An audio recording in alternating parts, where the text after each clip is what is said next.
Искористување на обновливите извори на енергија и производство со што е можно помал јаглероден отпечаток е клучно за развој на македонските компании и пласманот на производи во странство.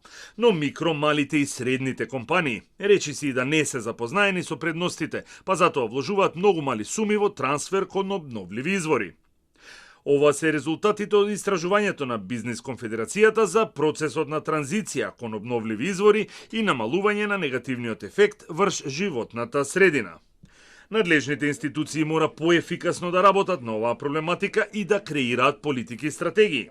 А во делот на финансиите, банките мора да бидат пофлексибилни кога станува збор за ставање на средства на располагање за енергетска транзиција во бизнисот.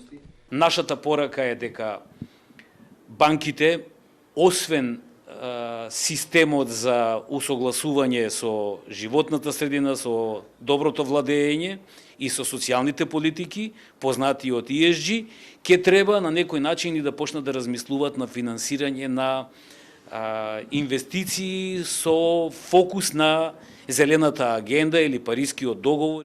Според Бошков, уште еден сериозен проблем е што поради отсуство на мерење и податоци ниту бизнисот, ниту надлежните не знаат колкав е јаглеродниот отпечаток како држава.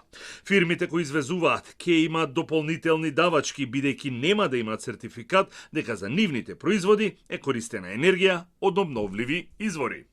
Ако го мериме обемот и ако искористиме од тој обем податоци колку е искористено од тоа производство на обновливи извори на енергија и го мериме тоа, колку е останатиот дел од производството е произведено од енергија од фосилни горива, во тој момент ние ќе добиеме и до математика колкав ни е трошокот и колку можеме да заштедиме во пари, за да можеме да знаеме колку е подобро да се инвестира, отколку да се плаќа казна или да се плаќа надомест. Државниот завод за ревизија кон крајот на август објави извештај според кој Македонија веќе доцни 5 години со носење на законот за климатски промени и затоа во државата нема воспоставен институционален систем, координација и комуникација помеѓу институциите вклучени во процесот на климатски промени.